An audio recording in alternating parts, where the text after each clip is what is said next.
Mickey Raphael, welcome to Roots Radio. It's so good to have you here. Thank you, Craig. It's good to be here.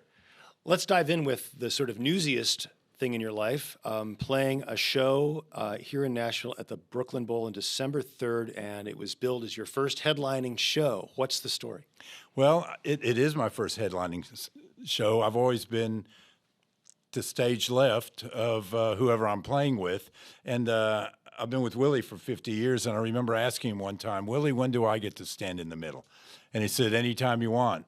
And I haven't really wanted to till now. I got a great offer from Peter Shapiro, who owns the Brooklyn Bowls, and he said, you know, you've never done a solo show. Why don't you let me book you here and put something together, you know, with the band, and you can play your hometown. And I thought it was a great idea. Mm-hmm. And the band being? The band being the Honchos, which is Chris Stapleton's band. So when I'm not touring with Willie, I go out with Chris. And these guys, I've been playing with them for about 10 years, and it's just a great bunch of guys. I'd love to know a little more about that. When did you step on with Stapleton, and how did you find your place in that band? When did they go? They didn't go from one harmonica to you. Probably didn't have one. No, before. they had no. Yes. Yeah. Well, I played on. I got a call to play on Traveler. Yeah. Which was the breakout. The breakout record for him. And at the time, he was well known as a singer, but not so much as an act.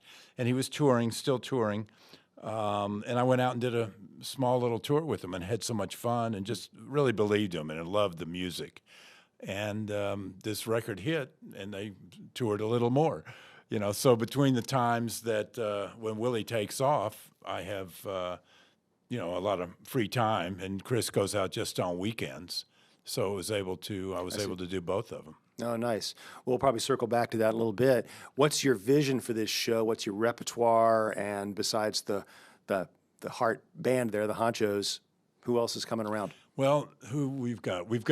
First off, in the band, we've got added Bill Evans, who played sax with Miles Davis in the 70s. Oh, he's back. Cool. Yeah, so he's living in town, and he's going to play. Because I wanted to pick some songs that weren't really hardcore jazz, but that had, you know, like a tune compared to what? Les McCann. Yeah. And Bill played with Les McCann, you know, on tour. Nice. So it's kind of real soulful, kind of just music that I like to listen to, you know, and still, you know, mixing in some of the singer-songwriter type things that are going on. Jason Isbell's going to do a couple of songs. All right. T-Bone Burnett, who I've worked with as a producer, he just produced Ringo's record.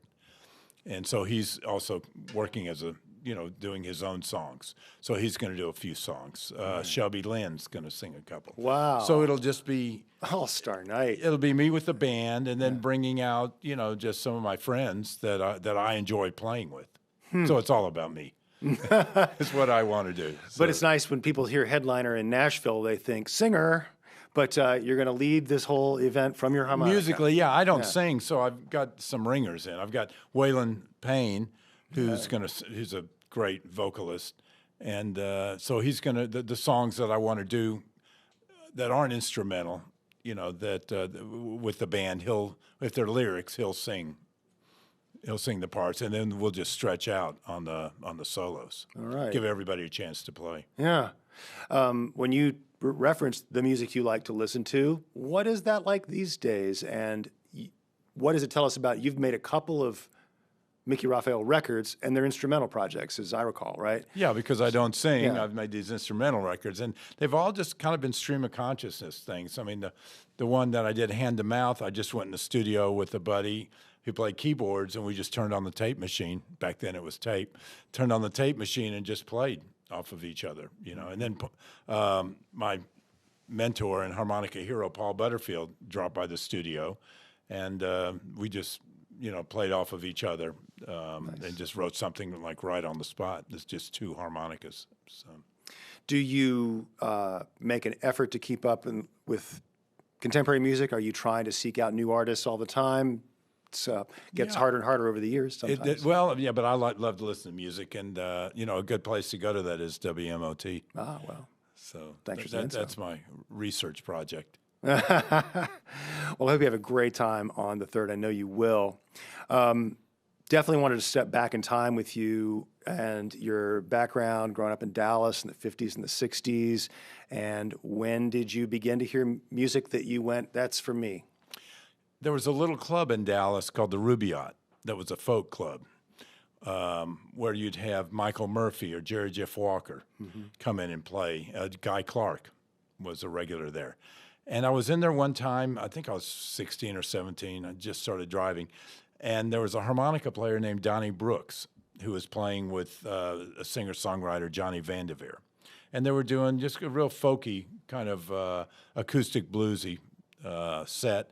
And when I heard Donnie play the harmonica, it blew me away. And I thought that's what I wanted to do. I was a terrible guitar player. I love music, but I just didn't put the work in to play guitar. And a friend of my dad's had given me a harmonica when I was 7 or 8 years old. Said if I could play "Oh Susanna," he'd give me the harmonica. And so that was the first song I ever learned to play was "Oh Susanna." And so I'd carried this harmonica around, off and on for years, and just was kind of trying to teach myself to play. One night in Dallas, I went and heard Canned Heat, which I was a big fan of this band because I had a great harmonica player. Al Wilson was his name. Yeah. So that night after that show, I went home, picked up my harmonica, and I was able to play a blues lick that I had heard that night. And it was just accidentally that I was able to figure out the configuration of notes on the harmonica. And so I thought, this is a blues lick I heard tonight. There's a method to this madness. Okay. And it was just like I had an epiphany that this is what that I can do this. I need to research this a little more. Mm-hmm. And ironically enough, their big hit song at the time was called "On the Road Again." Oh, right. Which I'm going to do in my show, just kind of as a tribute. Wentz, what did you learn about that instrument? Because I remember fooling with it because I played guitar, and I thought, well, if I can play the harmonica with the guitar, it's a more complete thing. But I found I just kept running into limits. I could do one sort of bluesy bend, and I couldn't find any of the others. There's a whole thing with your throat, that you're sort of shaping the airflow. What was hard or what was easy about it for you? Why did you take to it? I took to it because, I don't know, it's such the instrument's really based on feeling. And I think if you really, I was kind of a loner and a deep thinker at the time, and I thought that just that instrument's a good way to express myself. Now, the technique, somebody has to show you, and you have to develop your ear because you can't see the notes on the harmonica. So to know that if you're in the right place, you just have to listen to it, listen to the note you're playing, and if it sounds right, then you're okay. But I'd met Donnie Brooks, personally, and after seeing him play, and I told him I was interested in learning how to play the harmonica, and he sat me down on the steps of this little club and wrote out on a napkin the pattern up and down the harmonica, the diatonic scale. So it's like draw hole number 1, blow 2 and 3, draw 3 and 4, and it's just a pattern. That he said, memorize this and play it forwards and backwards, and that's basically everything I know. That's basically the whole key to building all the licks that I play. And then you learn to after you play enough, where you think of a note, you kind of know where it is. Mm-hmm. And folks should know, they probably do, that you have to swap out harmonicas based on the key of the song. Yeah, the harmonica I play is tuned in a particular key. So there's 12 keys, so 12 harmonicas would be a set. So if a key of C, the way they're set up, a C harmonica, when you're blowing on it, is C, E, G all the way across. So it's like 1, 3, 5. It's the one chord. So in the key of C, anywhere you blow on that harmonica is going to be the right note. When you draw on it, you get a G chord. Yeah. So in the key of G, you could also use that harmonica. It's called second position to kind of get your bluesy notes, which you do by drawing and bending the note. But just pulling the air over the reed with a lot of control pulls the pitch down on the note. That's the tricky And that's bit. just technique. You just have to, that could take you 5 minutes to learn or a year. Yeah, right. Now, why was Paul Butterfield in particular a hero for you? I think because I love his tone and his phrasing. You know, just that there was nobody that played like him. I mean, there were great players out there, obviously, but his tone and you know what he played just really you know hit me, and I got to know him later in his life and spent some time with him. And he kind of took me under his wing. I knew him for about a year before I ever said that I was a harmonica player. And I think he respected that because he said every kid out there wants to duel him, you know, on the harmonica. And I wouldn't even think about it. But it was funny. We went to see somebody play one time. And the guy was using, Paul took me to see this guy play, and he was using 4 or 5 harmonicas on this song. And Paul said, it was hard for him to say anything nice about another harmonica player, but he goes, the guy was flipping harmonicas every, you know, 8 bars or something, and Paul goes, I can show you how to play that on 1 harmonica. Dude, did you make any kind of distinction between the harmonica as it played out in folk music is one thing, you have the singer-songwriter blowing simple stuff, Bob Dylan's sometimes difficult to hear harmonica, you've got the great bluesmen, and that is its whole language. And then you've got jazz and people with incredible technical chops like Toots Thielsman or Larry Adler. I saw Larry Adler play one time. You know? So did you, as a young guy, were you like, did you see, you know, you're about to join, you didn't know this, but you're about to join one of the great country artists of all time and bring your harmonica voice to a country band. Did you think about country harmonica, folk harmonica, blues harmonica? Was that a thing? Yeah, I think for country harmonica, I mean, you have Charlie McCoy, who's, you know, set the bar. And it's pretty high. Session musician in Nashville, one of the greats from the definitely 60s and 70s core. Played on everything. Yeah. And if there's any harmonica in the 60s and 70s and 80s sometimes, it was Charlie McCoy.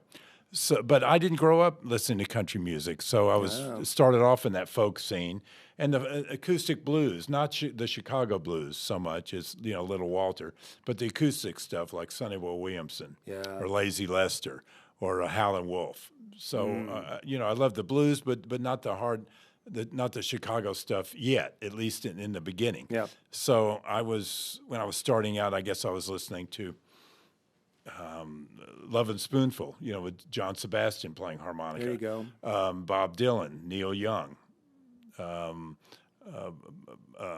It's true. Harmonica is all through Neil Young's great repertoire. That's right. And he plays in that first position, you know, where the song's in the key of A, you're playing a harmonica. But there's so much feeling to it. And I thought, because my skill set was limited, you know, I could start off with just, you know, you can get by.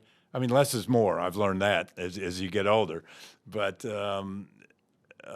you could, you know, play, especially when you're playing with a singer-songwriter, the words are the most important. You don't want to get in the way. So you could just maybe hold one note, you know, on a song or a particular phrase instead of playing, you know, lots of notes. The harmonica was kind of a backup or just kind of, you know, icing on the cake. So I didn't really take it as a lead instrument, but as a support instrument. Oh, that's interesting. It's coloring. It's right. It's got both roles. Yeah. Yeah, nice. And then when I got better and with a little more aggressive on it, you know, I could take more of a lead role. Yep, right. Well, let's get to that. What was your first professional job, and was that in Austin? And you had to move. You moved to Austin at some point in this. Yeah, my first professional job was when I was in high school. There was a recording studio in my neighborhood called Summit Sound, and they did a lot of demos for people coming in. You know, they had written a song or wanted to record a country song, and I wanted to get into recording the studio. So the engineer, I got to know the engineer, and Bob Sullivan, I think was his name, and he would sit me out in the waiting room, in the lobby of the studio, and somebody would be in the studio recording their song, and Bob would go, "You need a harmonica on that?" And I'd come there after school, you know, after high school, after class, and just sit there, and they'd say, "Yeah, we could use a harmonica," and then they'd bring me in, and I would, you know, play on their song. Nice. Oh, so you're learning to just make up parts on the fly. Yeah, and just listen carefully. What's going on here? Yeah. And a lot of times there was a guy named Bobby West who was who would come in there and he'd have 30 songs, right? And he'd pay me $5 a song, and it was, he'd play the song, and they were so similar. It was like, I don't even want to hear the song first. Let's just play, we'll record, and then move on to the next song. Wow, You know? right. So that's kind of how I, started developing my chops, in the studio. And I think actually the first session was for a guy named Al Dexter, who wrote Pistol Packin' Mama. Oh, yeah. And he was producing some girl that was doing that song. So, I played on that, and then the band leader at that studio was named Smokey Montgomery, and he was a banjo player, and he played in the Light Crust Doughboys. Wow. Which was Goes kind way of back. off. Goes way back. Yeah, it goes way back. But he was the band leader, and he would tell me. I remember playing on a track, and everybody's live, and I'd made a mistake, and I stopped, and he said, first off, don't stop, keep going, and if nobody heard the mistake, don't say you made a mistake. Important advice. So then how did you pursue that to Austin? Yeah, so I was, getting my chops or getting my experience there in the studio, and I started playing with a guy named B.W. Stevenson, who was we were on RCA at the time. He had I was on his first couple of records. And in that scene, with B.W., I got to meet Michael Murphy and Jerry Jeff and Guy Clark. So I was in that Austin music scene and going down to Austin a lot playing. And how I met Willie was Coach Royal, Darryl Royal, who was the coach of the University of Texas football team, was a real close friend of Willie's. And he's a guy who's arts. he's such a scene maker in the music world that he got featured in the Outlaws and Armadillos exhibit at the Country Music Hall of really? Fame. That's right. Yeah, Coach Royal was like a named player, even though he wasn't a player. Yeah, and that stadium's named after him. There, Oh, yeah? in Austin. This guy was a big deal. He would have these picking parties, and that's how I met him. He got a message to me in Dallas and said, "Hey, we're having a little party after the ball game. I think Texas was playing Arkansas." He said, "Why don't you bring your harmonicas and come over and meet some of my friends?" And Willie was there, and Charlie Pride, and a couple other singers that were friends of theirs. There was about 30 people in the room. And Willie was sitting on the floor, and they'd pass the guitar around. And I didn't know who Willie was at the time. And if you were talking, the coach would either make you leave or he'd shush you. He'd make a big deal about keeping your mouth shut and just listening. So Willie was playing, and he did songs like Nightlife and Funny How Time Slips Away, which I didn't know. I knew through hearing Ray Charles record these, or Aretha's version. So I'm thinking, here's this, this little guy on the floor singing these songs, and I realized that he wrote them, and that's my first, experience with Willie. And this is 1970 what? 72. 72. Yeah. Willie's just moved to Austin. Yeah, he's just at moved this back to point. Austin. Yeah. And he said, "Hey, if you His ever hair hear..." probably wasn't even long No, it was yet. short, yeah. And, he said, "If you hear we're playing anywhere, come sit in with us." So I thought, this might be fun to play with a country band, and which I knew nothing about country music. Yeah. So I did a little research and saw that he was playing a benefit for a volunteer fire department in Lancaster, Texas, which is about 30 minutes south of Dallas. So I drove down there, and it was in a junior high gymnasium, and the band was set up on the floor. No stage at all. And I just, showed up, and he invited me to sit in. And I remember we played this song Fraulein 4 or 5 times because it's a great song to two-step. So we were playing a dance, a sock hop on the basketball floor there. And afterwards, and I was still lost. I didn't know any of these songs. But I could kind of fake my way through it. Yeah. Afterwards, we went to a truck stop, which is what you do at 2 a.m. in Texas, and we're having breakfast. And I thought, I thought maybe it's time to get back to Dallas. And I thought, I think I'll get one more cup of coffee. And during that last cup of coffee, Willie said, "Hey, we're going to New York in a couple of months. Why don't you go with us?" And they were playing Max's Kansas City, which was the club that was the beginning of the punk scene in New York. And a lot of country music. Yeah, and a lot of well, they brought Waylon up there, and then they brought Willie. Wow. So you got to witness the rise of Willie Nelson in Austin, an era so important that they built an entire, as I said, exhibit at the Hall of Fame around. The early 70s, in Austin were just epic. What comes to mind visually when you think of that time in your life? There was a great time in Austin in the 70s. We could go out and play in a different club every night. We would go somewhere with the Willie's band. Sometimes he would go, but every night it seemed there was some place that we could just go sit in. And I remember there was a place called the Rome Inn that was just a little bar. And we'd go in there and play a couple of songs, and then Stevie Ray Vaughan would walk in with his guitar, and whatever rhythm section was there would just jam with him. So every night there were so many great clubs that you could play. And then there was Antone's with Clifford Antone had this blues club, and he would bring all the blues greats down to play in the club. Right. So there was such a cross section of music. You had the Broken Spoke that was Western swing or real hardcore country music, and then you had Castle Creek, which was more of the folky, singer-songwriter types. Not to mention the Armadillo World Headquarters. And the Armadillo, that's right. That was a Big Ten.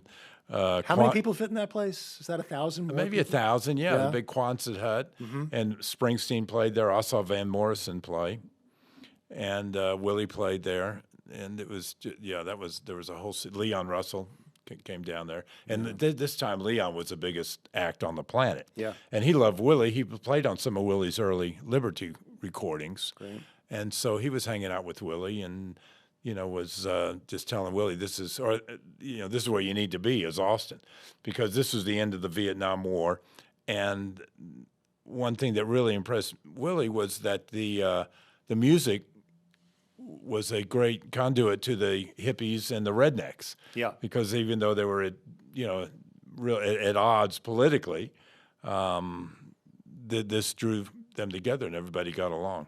So this isn't just a myth they tell. No, that really happened, because some of the other clubs that weren't the Armadillo were a little rougher to get into. I remember I had really long hair, and B, our bass player, had long hair, and we would wait in our cars at the gig till Paul English, Willie's drummer, would get there, and then he'd walk in with us because he was pretty heavily armed. And you needed to that time when I'd never been around guns, and there were a lot of guns around when you had to do your settlements and try to get paid. The guns would come out and lay on the table, like cell phones, but they'd be 45s. The 70s. So really, Willie Nelson's reinventing himself. And is your plugging into the band and him going, this sounds right to me? Was this part of did you kind of feel him finding his way to this new era of his life after being a songwriter, a very successful one in Nashville, but one who rubbed the recording, it couldn't find his place in the recording industry, couldn't get the hits that he wanted as an artist, and he goes and he just completely revolutionizes his own self and his sound, and you're part of that. Well, he sincerely loves to play. I mean, I've played in places with him where there's 80,000 people in the audience or 7, and he'll put on the same show. Yep. Because he just really loves what he's doing. And as far as reinventing himself, it looks like that, but he just was able to be himself, really, when he got back to Texas. Yep. But he just loves to play, and that's he's so sincere, and he makes eye contact with everybody in the audience, and you'd think when you're in the audience, you think he's singing to you personally, and he's got such a great fan base, and his audience is so loyal. The fans are so loyal; they've been with him forever. And now at the concerts, we see the grandparents bringing their kids and their grandkids. Yeah. Do you think that his approach to country music, which I would describe as more minimalist, more spare, there's not a ton going on. He's comfortable with musical space, right? He takes his time with a lyric. Things are often pretty subdued. Do you think that was gave you more room to do what you do? How did you fit in his sound, I guess is what I'm asking. When I came to work, Jimmy Day was playing pedal steel guitar with him. Right. And Jimmy is an iconic player, but he was leaving the band, and I started sitting in with him about that time, and it was a good segue. Yeah. Because Willie's never going to fire anybody. You either have to fire yourself or die or something to leave the band. And Jimmy was leaving, and I just happened to had played a few gigs with him, and it just kind of segued. He never Willie didn't think like I need to find a harmonica player. Because nobody was had a harmonica player as a soloist in the band. Waylon did. Well, Waylon at that time had Donnie Brooks, who was the guy that I originally met that showed me stuff, was playing with Waylon, and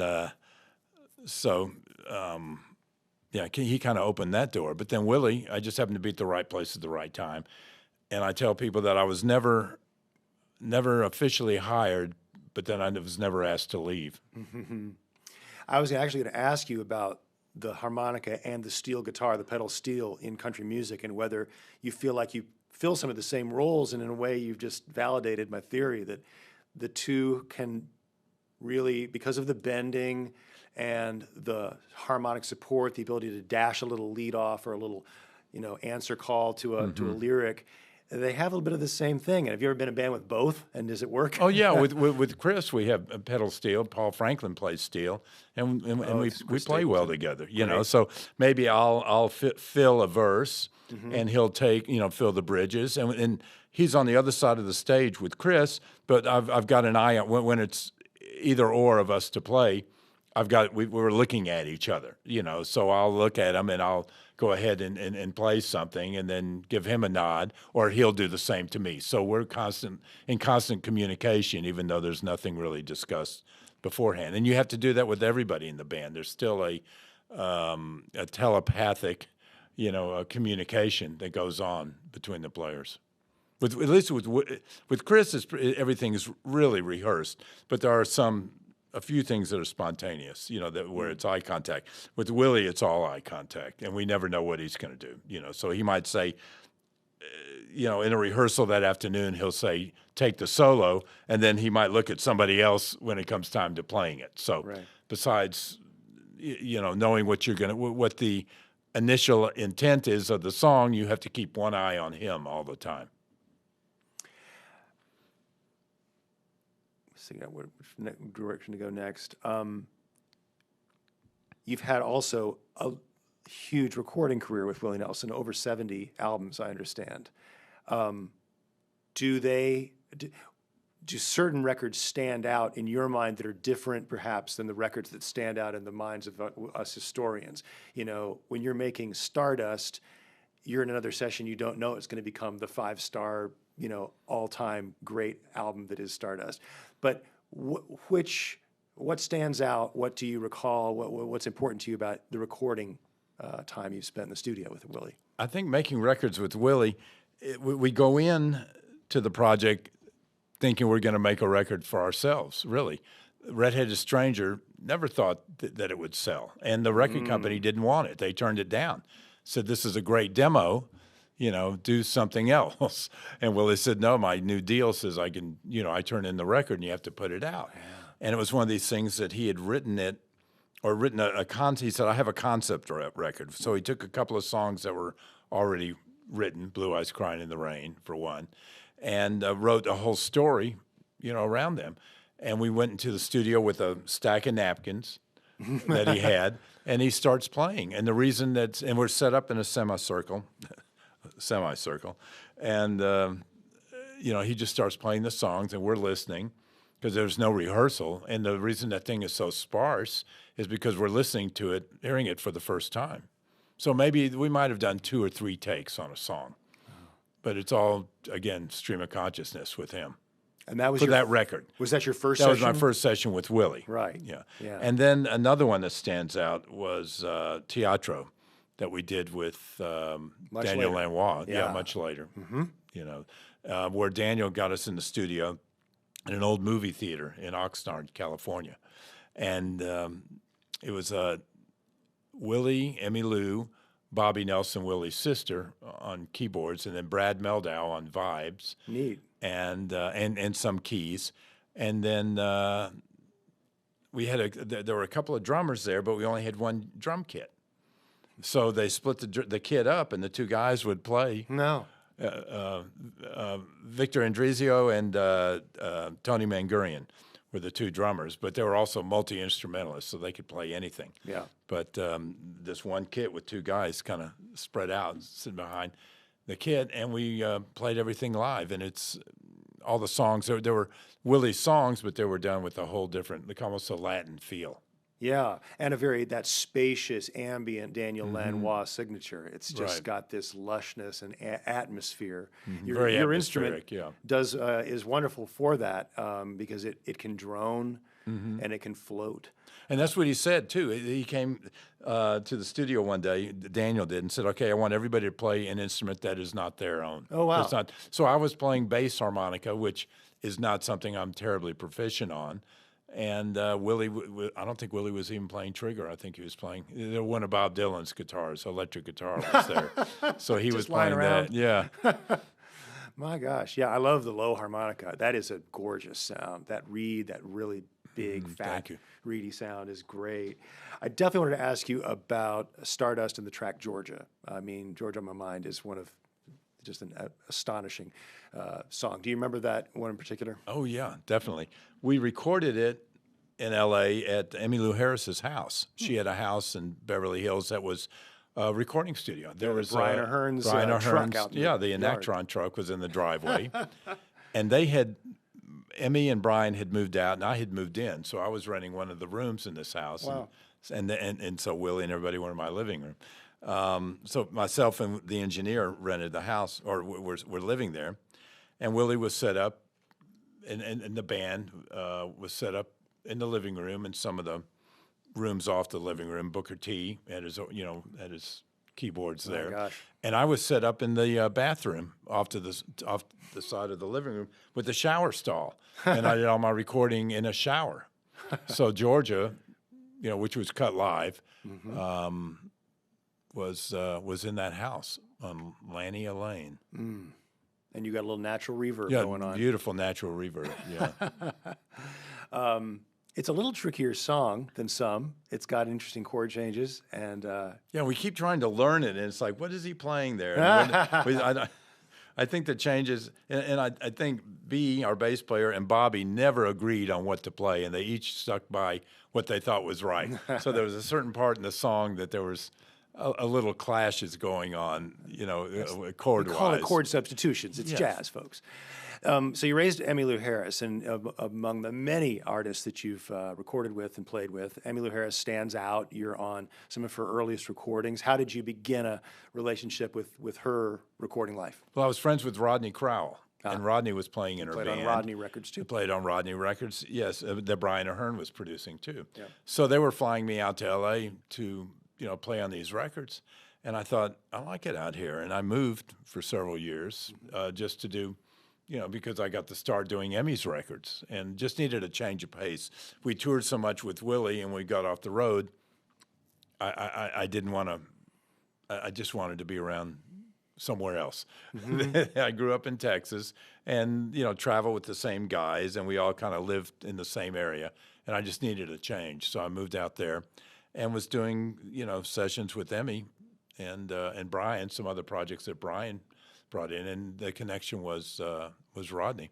And then I was such a fan of Rodney's writing. I brought Rodney to Bogalusa, Louisiana. We were recording an album with Willie, and he heard "Till I Gain Control" for the first time, and recorded it then. And then we just did a whole record of Rodney's songs. It's not out yet. So really? Willie just did his vocals on it. Oh, my word. Oh, I see. Willie's doing Willie just did a whole Rodney tribute Man is record. irrepressible. 91 years old, still looking for projects. And they sound like they're his songs. I mean, Rodney's Really? such a wonderful writer. Yeah. That they were just written for Willie. Which kind of relates to a question I wanted to ask you about when you start to work with an artist like Emmylou Harris.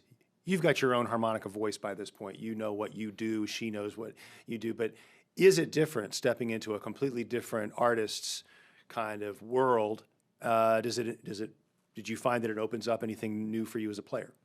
Yeah, well, each artist is unique, and it depends on the song. You have to serve the song. So I have to kind of read the room and see what I think the song needs, and then the artist has to, wants to tell me or should tell me what they want, and then the producer, of course, has a big voice in it. A lot of times the artist won't even be there when I go in to record, so the producer will give me some direction. And what a lot of times happens is they'll let me play whatever I think I should play or whatever I hear on it. And then they'll give me some direction. Or it usually works, they'll give me the direction first, and tell me what they want if they have a specific idea, which a lot of times they do. So I'll try to recreate that and put their ideas into my voice. And then they'll say, okay, forget what we said, just do whatever you think. So they can take bits and pieces of each take, whatever they want, to comp to put together something they like. I was going to ask you whether you had observed over the years, over the decades, about producers in country and roots music, and whether there's some that just say, I don't do harmonica. You bring a harmonica in the room, it changes everything. Or what are there eras where the harmonica has been more in demand or less in demand? Have you felt that kind of the tie, even down to certain sessions when harmonica's not right for this song, so lay out, Yeah, and a lot of times they'll send me a song and I'll listen to it and say, I don't think harmonica No, really? fits. Yeah, I hate to admit that, but it doesn't fit on every song. But it is kind of cyclical, I think. Harmonica's in favor, and then it's not. I remember when the Dixie Chicks had banjo on their record. I'm thinking, oh, great, the banjo's popular now. We get the accordion out of the way. Next, it'll be the harmonica.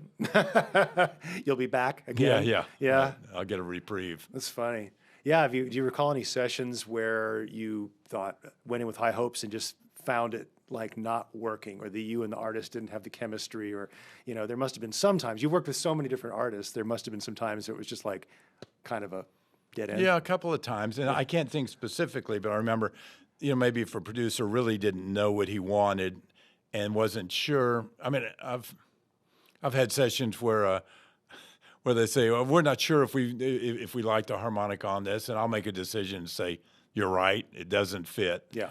Or let me try something. I can save the day. I can change your mind on this. But I'm pretty, I'm not going to push it. I know if it fits or not. I definitely know if it doesn't fit. Right. And we talked about Charlie McCoy as one of the greats of a era. Another one I wanted to ask you about is Jelly Roll Johnson, because he's a guy I've gotten to hear a lot in Nashville in sort of the great 90s and 2000s era. He was the go-to guy in Nashville. Any observations about his style, the way he treats a record? Yeah, I mean, I love his playing. So I can't really describe his style. I mean, we kind of have to be chameleons. We've got to fit on everything. It's hopefully we have more than one trick. So we have to be versatile. Well, speaking of versatile, let's talk about some of the more unconventional sessions you found yourself in. You play with Motley Crue. How's that come to pass? And I think it's Smoking in the Boys' Room. Right. I did the solo on that. Rip-up solo, yeah. I had worked with a producer, Tom Werman, who I just played on the Blue Oyster Cult's record, Dr. Music. So I had worked with him on that, and he knew, my style of playing, what I could do. And he called me. I think they were kind of frantic because they were cutting this Motley Crue record, and they're trying to get the harmonica part. And Vince Neil was playing it, but the band wasn't so sold on his playing. So I didn't know if that was, a musical thing or a personal thing. But they weren't getting what the rest of he wasn't getting what the rest of the band wanted. So, and I think if I recall, the band is not broken out yet. Was Motley Crue already? They were probably big on the Sunset Strip. But they were big in L.A. This record would be the one that kind of launched them nationally. But Tommy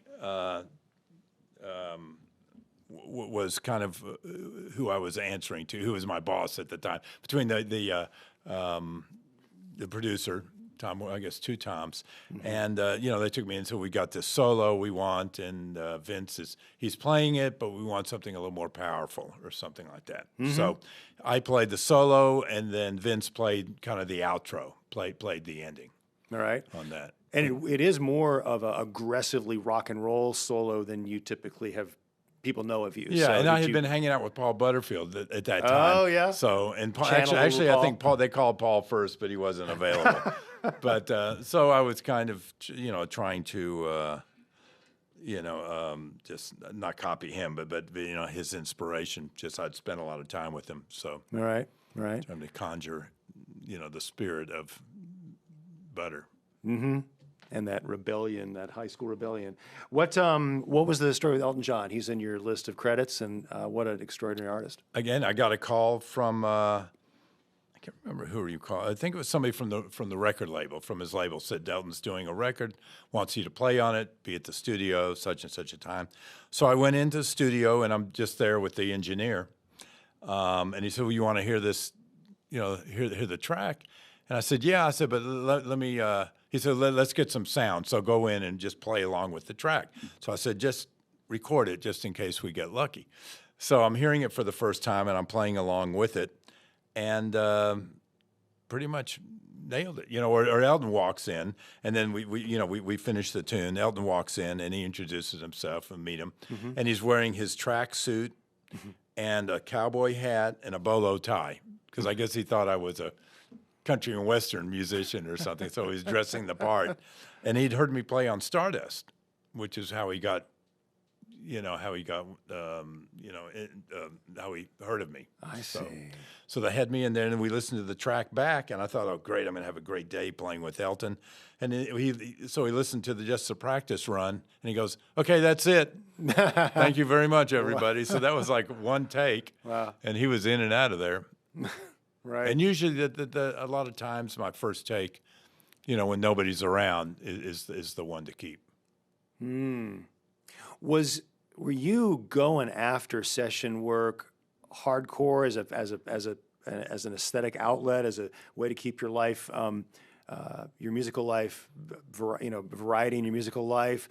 Did they just kind of tend to come to you because people would hear that sound and get me that sound for my record? Yeah, well, they come to you. You really aggressively you've done a lot of it. Yeah, but you can't really go after it. I can't just show up at a recording studio and say, "Here I am." So it has to. You have to. I just just thought about it a lot. I wish they would call me or something. But there were no agents that book musicians for that kind of thing. They're contractors, and some of the bigger recording dates that will look for.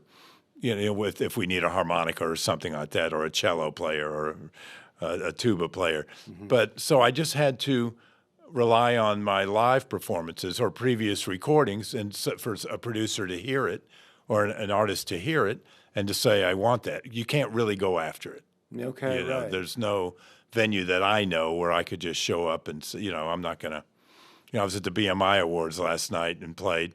And a lot of people came up I hadn't seen in a while. And I was just joking and said, maybe I should have some business cards and pass out, But you don't do that. You play hard to get. Well, your music, your performances are your best advertisement, and the harmonica is an instrument that can capture people's ear in a way that, you may not be listening to the keyboard guy on the session or the rhythm guitar player, but that's the harmonica. It's got a voice that stands right out. So people will notice and go, "Who's that?" Oh, yeah, that's Mickey Raphael. It's very annoying, isn't it? Yeah. I found myself listening to John Prine last night, and the track "You Got Gold," which is a title that's now become part of John Prine's posthumous world. It's so nice, and so it was lovely hearing that one, and it didn't surprise me whatsoever that she'd worked with John Prine, and that takes us to the early '90s. That's any memories of John? Oh yeah, well I love John. I've been around him, living in Nashville for a while, and was able to sit in with him, when he would play certain dates. And yeah, he was just another great writer, and I'm so thankful to have been able to play on that record. Howie Epstein from the Heartbreakers produced that track. Oh, wow. So, and that's another time I was in L.A. and they needed, they wanted to put a harmonica on the track, and they said, "Can you come over and do this?" So John wasn't there when we recorded, but I've since played it with him, live several times. And then a couple of contemporary artists that caught my ear. I've known you've been on some Calexico records, a band from out the Southwest that I just adore. And you sent me a project that's in the works. It's in the works. What are we hearing there? I was visiting Joey Burns from Calexico in Tucson. I think we had a couple of days off there. And they were set up, the band was set up in a studio, and he said, "We've got some free time. Let's get together and write some."